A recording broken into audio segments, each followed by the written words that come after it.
ಮಾಲ್ನಲ್ಲಿ ಆತ್ಮೀಯ ಸ್ನೇಹಿತ ಸಿಕ್ಕ ಅಂಥೇಳಿ ಒಂದಷ್ಟು ಸಮಯ ಮಾತಾಡಿದ್ದಕ್ಕೆ ತನ್ನ ಮನೆಗೆ ಬಂದಂತಹ ಆತನ ಕುಟುಂಬಸ್ಥರು ಗೂಂಡಾವರ್ತನೆಯನ್ನು ಮಾಡಿದ್ದಾರೆ. ಮನೆಯಲ್ಲಿದ್ದಂತಹ 15 ಲಕ್ಷ ಮೌಲ್ಯದ ವಸ್ತುಗಳನ್ನು ಕೂಡ ಜಖಂ ಮಾಡಿದ್ದಾರೆ ಅಂತ ಹೇಳಿ ಈಗಾಗಲೇ ಮಹಿಳೆಯೊಬ್ಬರು ಪೊಲೀಸ್ ಠಾಣೆಗೆ ದೂರನ್ನು ನೀಡಿದ್ದಾರೆ. ಆ ಸಂಬಂಧವಾಗಿ ಈಗ ಕೂಡ FIR ದಾಖಲಾಗಿದೆ.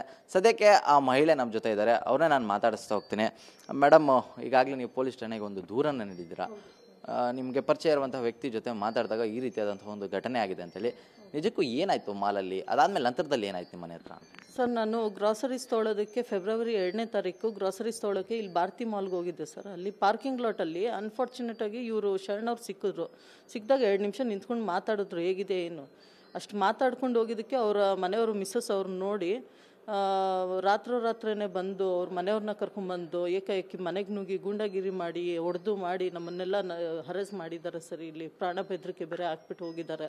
ಬಿಡಲ್ಲ ನಿಮ್ಮನ್ನ ಮನೆಯಿಂದ ಆಚೆ ಒಬ್ರು ಹೋಗೋದಕ್ಕೆ ಬಿಡಲ್ಲ, ಹೀಗೆ ಹೇಗೆ ಅಂತ ಇದು ಆಕ್ಚುಲಿ 2ನೇ ಸಲ ಸರ್ ನಡೀತಾ ಇರೋದು. ಮುಂಚೆ ಒಂದ್ಸಲ MC ರಾಜು ಸಮಗ್ರ ಕೃಷಿ ಮಾಡಿ ವರ್ಷಕ್ಕೆ 6 ಲಕ್ಷ ಆದಾಯ ಗಳಿಸ್ತಿದ್ದಾರೆ. ನೀವು ಕೂಡ ಅವರಿಂದ ಕಲಿಬೇಕಾ?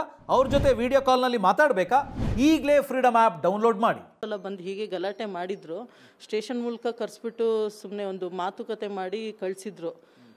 ಆಮೇಲೆ ಆಯಿತು, ಇದೆಲ್ಲ ಸುಮ್ಮನೆ ಇದು ಆಗಿದೆ, ಯಾಕಿನ್ನ ಇದು ದೊಡ್ಡದು ಮಾಡಬೇಕು, ಏನೂ ಆಗಿಲ್ಲ ಅಂದ್ಕೊಂಡು ನಾನು ಸುಮ್ಮನೆ ಆಗೋದೆ. ಬಟ್ ಮೊನ್ನೆ ಬಂದ್ಬಿಟ್ಟು ಜಾಸ್ತಿ ಗಲಾಟೆ ಮಾಡಿ ಬೆದರಿಕೆ ಹಾಕಿ ಹೋಗಿದ್ದಾರೆ, ಹೊಡೆದಿದ್ದಾರೆ ನಮ್ಮನ್ನ. ಅಂತ ಕೋಪ ಯಾಕೆ ಅಂತ ಹೇಳಿ ಮೇಡಮ್? ನಿಮ್ಮ ಮೇಲೆ ಈ ರೀತಿ ಟಾರ್ಗೆಟ್ ಮಾಡಿದ್ರೆ ಹಿಂಗೆ ಗಲಾಟೆ ಮಾಡೋದು, ಹೊಡೆದಾಕೋದು ಏನಕ್ಕೆ? ಅವ್ರಿಗೆ ಮಿಸ್ಅಂಡರ್ಸ್ಟ್ಯಾಂಡಿಂಗ್ ಆಗಿದೆ ಸರ್.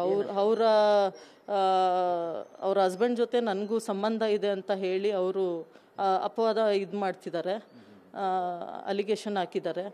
ಆಮೇಲೆ ಇನ್ನೊಂದೇನೆಂದರೆ ಗೊತ್ತಿಲ್ಲ ಸರ್, ಬೇರೆ ಏನು ದ್ವೇಷ ಇದೆ, ಬೇರೆ ಏನು ಅವರ ಫ್ಯಾಮಿಲಿ ಮ್ಯಾಟರ್ ಏನಿದೆ ಅಂತ ನನಗೆ ಡೀಟೇಲಾಗಿ ಏನೂ ಗೊತ್ತಿಲ್ಲ ಸರ್. ನನಗೆ ಶರಣ್ ಅವ್ರು ಯಾರು, ನಿಮ್ಗೆ ಹೇಗೆ ಪರಿಚಯ ಆಯಿತು? ಅವರು ನಿಮ್ಗೆ ಏನು ಫ್ರೆಂಡ್ಶಿಪ್? ನಾನು ಮನೆ ಕಟ್ಟಬೇಕಾದ್ರೆ ಅವರು ಮೆಟೀರಿಯಲ್ ಸಪ್ಲೈ ಮಾಡಿದ್ರು. ಅವರು ಬಂದು ಕ್ರಷರು, ಜಲ್ಲಿ, ಬ್ಲಾಕ್ಸ್ ಎಲ್ಲ ಕೊಟ್ಟರು. ಅವ್ರದ್ದು ಪ್ರೊಡಕ್ಷನ್ ಫ್ಯಾಕ್ಟ್ರಿ ಇದೆ, ಅವ್ರ ಫ್ಯಾಕ್ಟ್ರಿಯಿಂದ ನಾನು ಬೈ ಮಾಡಿದೆ. ಆವಾಗ ಅಲ್ಲಿ ನಂಗೆ ಪರಿಚಯ ಇದ್ದಿದ್ದ ಕಾರಣಕ್ಕೆ ಮಾಲಲ್ಲಿ ಸಿಕ್ಕಿದಾಗ ಅಫ್ಕೋರ್ಸ್ ಮಾತಾಡಬೇಕಾಗತ್ತೆ ಪರಿಚಯಸ್ಥರು.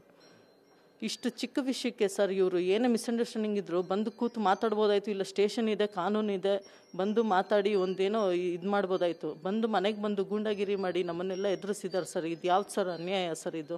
ಈಗ ಹೇಳ್ತಿದ್ರಲ್ಲ ಮೇಡಮ್, ಅವ್ರಿಗೊಂದು ಮಿಸ್ಅಂಡರ್ಸ್ಟ್ಯಾಂಡಿಂಗ್ ಇದೆ ಅಂತೇಳಿ. ಆ ಮಿಸ್ಅಂಡರ್ಸ್ಟ್ಯಾಂಡಿಂಗ್ ಬಗ್ಗೆ ನೀವೇನು ಹೇಳ್ತೀರಾ ಮೇಡಮ್?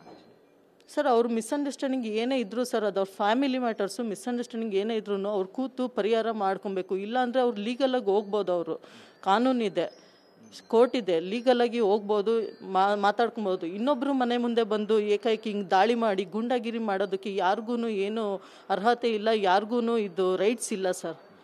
ಇದು ಅಫೆನ್ಸ್ ಸರ್. ಇದು ಮಾಡಿರೋದು ತುಂಬ ತಪ್ಪು, ಕ್ರೈಮ್ ಇದು ಸರ್. ದಯವಿಟ್ಟು ಇದು ವಿಷಯನ ನಾನು ದೂರನ್ನು ಸಲ್ಲಿಸಿದ್ದೀನಿ. ನಾನು ಇನ್ಸ್ಪೆಕ್ಟ್ರ್ ಅವರು ಏನು ಕರೆಸಿ ಏನು ಇನ್ನೂ ಅವ್ರಿಗೇನು ಎನ್ಕ್ವೈರಿ ಮಾಡ್ತಾ ಇಲ್ಲ. ಸೊ ಹಾಗಾಗಿ ದಯವಿಟ್ಟು ನನ್ನದೊಂದು ರಿಕ್ವೆಸ್ಟ್ ಏನಂದರೆ ಅವ್ರನ್ನ ಕರೆಸ್ಕೊಂಡು ಏನು ಮಾತುಕತೆ ಮಾಡಿ ಅವರಿಂದ ಮುಂಚೂಣಿ ಬರ್ಸ್ಕೊಟ್ಬಿಟ್ಟು ಅವ್ರ ಮೇಲೊಂದು ಆ್ಯಕ್ಷನ್ ತೊಗೊಬೇಕು ಅಂತ ನನ್ನ ಒಂದು ರಿಕ್ವೆಸ್ಟು ಸರ್ ಇದು. ನನಗೆ ಯಾಕಂದರೆ ಪ್ರಾಣ ಬೆದರಿಕೆ ಹಾಕ್ಬಿಟ್ಟು ಹೋಗಿದ್ದಾರೆ. ನಾನು ನನ್ನ ತಂದೆ ತಾಯಿ ಫ್ಯಾಮಿಲಿ ಜೊತೆ ಜೀವನ ಮಾಡಬೇಕು, ಮನೆ ಕಟ್ಕೊಂಡಿದ್ದೀನಿ. ಈ ಥರ ಗಲಾಟೆಗಳು ಮಾಡಿದ್ಮೇಲೆ ನಮಗೂ ಮನೆಯಿಂದ ಆಚೆ ಹೋಗೋಕ್ಕಾಗ್ತಿಲ್ಲ. ನಮಗೆ ಯಾವುದೇ ಒಂದು ಇನ್ಸೆಕ್ಯೂರ್ ಫೀಲ್ ಆಗ್ತಾ ಇದೆ.